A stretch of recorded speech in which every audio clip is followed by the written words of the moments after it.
नमस्कार. उद्या रविवार, उद्या आहे माघी पौर्णिमा. कोणत्याही परिस्थितीत सकाळीच उंबरठ्यावर ठेवा ही एक वस्तू. घरातील नकारात्मकता, कोणतीही बाधा, इडापिडा दूर होईल. त्यामुळे लक्ष्मी माता प्रसन्न होईल आणि कायम घरामध्ये नांदेल. तर सकाळी अशी कोणती वस्तू तुम्हाला उंबरठ्यावर ठेवायची आहे, कोणत्या वेळेत ठेवायची आहे, सविस्तर संपूर्ण माहिती आपण या व्हिडिओमध्येच बघणार आहोत. त्यामुळे व्हिडिओ स्किप न करता शेवटपर्यंत बघा. माहिती आवडल्यास लाईक, शेअर, सबस्क्राईब करून बेल आयकॉनला आवर्जून प्रेस करा आणि कमेंट बॉक्समध्ये जय श्री माता लक्ष्मी किंवा श्री महालक्ष्मी नमो नमः लिहायला अजिबात विसरू नका. चला तर पुढील माहितीला सुरुवात करूयात. माघ महिना हा दान धर्मासाठी खूप महत्त्वाचा मानला जातो.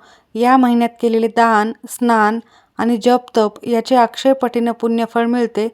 माघ पौर्णिमेला माघी पौर्णिमा असे म्हणतात. या दिवशी पवित्र नद्यांमध्ये स्नान करण्याला, विशेषतः गंगा नदीमध्ये स्नान करण्याला खूप पुण्यकारक मानले जाते. या दिवशी भगवान विष्णू आणि माता लक्ष्मी यांची पूजा घरामध्ये केल्यास धनधान्याची कमतरता घरात राहत नाही आणि सर्व मनोकामना देखील लवकरात लवकर या पूर्ण होतात.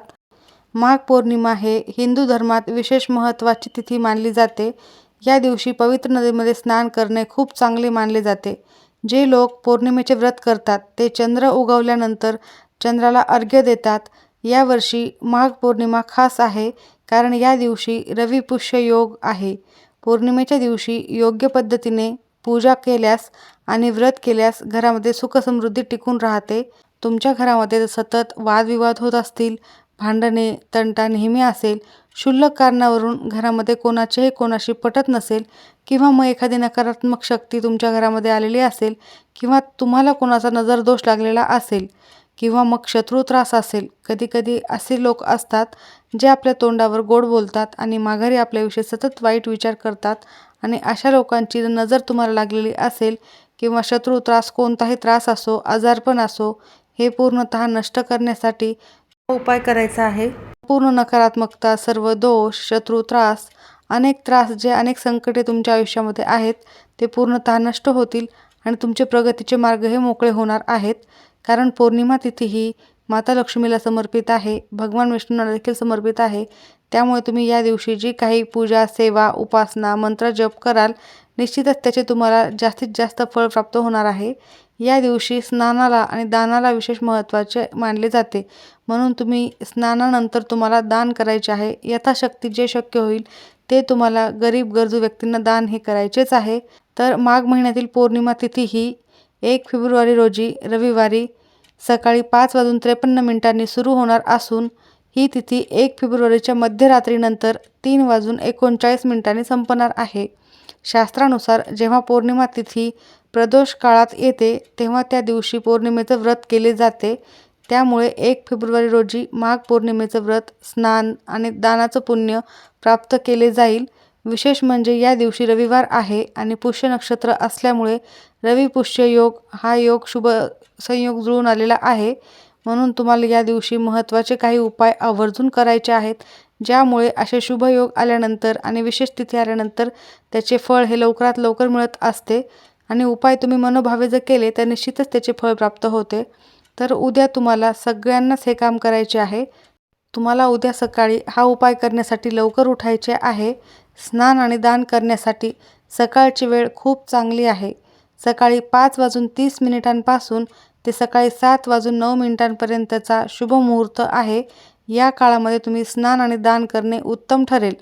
आणि दान काय करायचे आहे तर माघ महिन्यातील पौर्णिमेला वस्त्र, तूप, फळे, ब्लँकेट, तीळ आणि अन्न यासारख्या वस्तू दान करणे अत्यंत शुभ मानले जाते. माघ पौर्णिमेला भगवान विष्णूंची पूजा केल्यास जीवनामध्ये सुखसमृद्धी नांदते आणि शांती देखील प्राप्त होते आणि माता लक्ष्मी देखील तुमच्या घरावर प्रसन्न होते. कारण उंबरठा हा आपल्या घराचे सर्वस्व असतो. तिथूनच आपल्या घरामध्ये सकारात्मकता, नकारात्मकता दोन्ही एनर्जी येत असतात.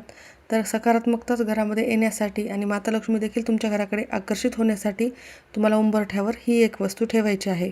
सकाळपासून ते दुपारी 12 वाजेपर्यंत कधीही तुम्हाला उंबरठ्यावर ही एक वस्तू ठेवायची आहे. यामुळे तुमच्या घरातील सर्व दरिद्रता नष्ट होत असते. तुम्हाला सतत पैशांच्या अडचणी जाणवत असतील, आलेला पैसा घरामध्ये टिकत नसेल, खूप कष्ट आणि मेहनत करताय परंतु पैसा येत नाही, सतत घरामध्ये वादविवाद, भांडणे, त्याचबरोबर नकारात्मकता, वाईट विचार अशा असंख्य समस्या असतील किंवा तुमच्या प्रत्येक कामामध्ये तुम्हाला अडचणी येत आहेत, अशा समस्या असतील, कामामध्ये यश येत नसेल, व्यवसाय व्यवस्थित चालत नसेल, नोकरीमध्ये प्रगती होत नसेल, तर घरामध्ये नकारात्मकता असते आणि हीच नकारात्मकता दूर करण्यासाठीच तुम्हाला हा उपाय करायचा आहे. अशा विशेष तिथीवर उपाय केल्यामुळे ते लवकर फलित ठरत असतात. व्रत करून भगवान विष्णूची देखील पूजा करावी. विष्णू सहस्रनामाचे पठण करायचे आहे. त्यांच्या मंत्रांचा जप देखील करायचा आहे. पूजा झाल्यानंतर देवाला नैवेद्य दाखवून आरती करावी आणि प्रसाद वाटप करावा. तुम्हाला हा उंबरठ्याचा उपाय करायचाच आहे. गरजू व्यक्तींना देखील तुम्हाला वस्तू दान करायच्या आहेत. तुमच्या यथाशक्ती जे काही तुम्हाला शक्य होईल ते तुम्ही आवर्जून दान करा.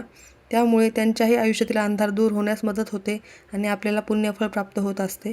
तुम्हाला थोडेसे गंगाजल टाकून स्नान करायचे आहे. त्यानंतर देवघरातील देवांची पूजा करून घ्यायची आहे व त्यानंतर हा उपाय करायचा आहे. घर देखील या दिवशी स्वच्छ असायला हवं. एका तांब्यामध्ये थोडेसे पाणी घ्यायचे आहे. त्यामध्ये तुम्हाला चिमूटभर हळद टाकायची आहे आणि हे हळदीचे पाणी तुम्हाला तुमच्या उंबरठ्याच्या बाहेर आणि आतमध्ये उंबरठ्यावर टाकून घ्यायचे आहे, शिंपडून घ्यायचे आहे. त्यानंतर ते एक स्वच्छ कपडा घेऊन व्यवस्थितपणे पुसून घ्यायचे आहे. यामुळे उंबरठ्याबाहेर कोणतीही नकारात्मकता असेल तर ती सर्वतः नष्ट होत असते. त्यानंतर तुम्हाला हा उपाय करायचा आहे. जर तुमच्याकडे गंगाजल असेलच तर थोडंसं त्या पाण्यामध्ये तुम्ही गंगाजल देखील टाकू शकता आणि चिमूटभर हळद देखील टाकू शकता. जो मी तुम्हाला उपाय आत्ता सांगणार आहे तो अत्यंत प्रभावी उपाय आहे. हा उपाय जर तुम्ही केलात तर तुम्हाला नक्कीच त्याचे चांगले शुभफळ प्राप्त होईल. मनोभावे करा. 100% प्रभावी उपाय आहे. व त्यानंतर तुम्हाला उंबरठ्यावर हळदीचे लेपन करायचे आहे. एका वाटीमध्ये थोडीशी हळद घेऊन त्यामध्ये गंगाजल असेल तर गंगाजल टाका, नाहीतर थोडंसं पाणी टाका व त्याची पेस्ट बनवून हळदीचे लेपन तुम्हाला उंबरठ्यावर करायचे आहे. उंबरठ्यावर हळदीचे लेपन करण्याला अत्यंत महत्त्वाचे मानले जाते. यामुळे माता लक्ष्मी तुमच्या घराकडे आकर्षित होत असते आणि पौर्णिमेच्या दिवशी करायला देखील विशेष महत्त्व आहे. त्यानंतर तुम्हाला एक वाटी घ्यायची आहे. वाटीमध्ये थोडंसं कुंकवाचा गंध तयार करून त्याने तुम्हाला उंबरठ्याच्या दोन्ही बाजूला 2 स्वस्तिक काढायचे आहेत. दोन्हीकडेही एक एक पूर्ण स्वस्तिक काढायचे आहे. त्याच कुंकवाच्या गंधाने तुम्हाला मुख्य प्रवेशद्वारावर देखील एक स्वस्तिक काढायचे आहे आणि त्याच कुंकवाने तुम्हाला ओम विष्णवे नमः आवर्जून तुमच्या मुख्य प्रवेशद्वारावर लिहायचे आहे. त्यानंतर तुम्हाला दुसऱ्या वाटीमध्ये अष्टगंध घ्यायचा आहे आणि अष्टगंधाने तुम्हाला कार्तिकेय, खडगी, हुतांश, सशुक आणि वरुण अशी नावे लिहायची आहेत आणि त्या नावांची पंचोपचारे पूजा करायची आहे. आणि ही नावे लिहित असताना कृतिकांचे स्मरण करायचे आहेत. कृतिका म्हणजेच अनुसया, क्षमा, पार्वती, संभूती, प्रीती, संतती या 6 कृतिका आहेत. यांचे स्मरण करायचे आहे आणि तुम्हाला हे नावे लिहायची आहेत. आणि ही नावे तुम्हाला तुमच्या मुख्य प्रवेशद्वाराच्या मागच्या बाजूस काढायची आहे. त्याच दरवाजावर मागच्या साईडला बोटाने किंवा काडीने लिहिली तरीही चालेल. त्यानंतर त्यासमोर आपण मुख्य प्रवेशद्वारावर जी स्वस्तिक काढलेली आहे तिची, खाली काढलेल्या 2 स्वस्तिकींची आणि मुख्य प्रवेशद्वाराच्या मागच्या साईडला या नावांची सर्वांची हळद, कुंकू, अक्षता, फुले वाहून विधिवत पूजा करायची आहे.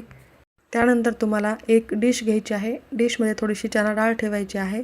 त्यावर तुम्हाला एक मातीची पंती घेऊन त्यामध्ये दुहेरी कापसाची वात घ्यायची आहे. वरून त्याला थोडेसे हळद कुंकू लावून त्यामध्ये शुद्ध गायचे तूप असेल तर तूप टाका, तूप नसेल तर तेल टाका आणि या प्रकारे हा दिवा तुम्हाला उंबरठ्याच्या बाहेरून घरामध्ये येतो तर आपल्या उजव्या साईडला लावायचा आहे. त्यानंतर तुम्हाला उंबरठ्याच्या मधोमध रांगोळीने किंवा कुंकवाने, हळद कुंकवाने लक्ष्मीचे पावलं काढायचे आहेत आणि तुमच्याकडे कुबेर यंत्र असेल तर ते ठेवलं तरीही चालेल. नसेल तर तुम्ही पावले काढायचे आहेत. त्याची देखील विधिवत पूजा करून घ्यायची आहे हळद कुंकू, अक्षता, फुले वाहून. त्यानंतर तुम्ही दुसऱ्या दिवशी किंवा त्या दिवशीच दिवा शांत झाल्यानंतर ती जी डाळ आहे ती तुम्ही पक्ष्यांना किंवा गाईला खाऊ घालायची आहे आणि जी नावे लिहिलेली आहेत ते देखील आपोआप पुसली गेली तरीही चालेल किंवा तुम्ही जेव्हा स्वच्छ करणार असाल तेव्हा पुसले तरीही चालेल. तसेच राहू दिले तरीही चालेल. करून बघा. अत्यंत प्रभावी उपाय आहे आणि आजच्या या शुभ दिनी आवर्जून करावा. माहिती आवडली असेल तर नक्की लाईक करा आणि हा उपाय आवर्जून करा. धन्यवाद.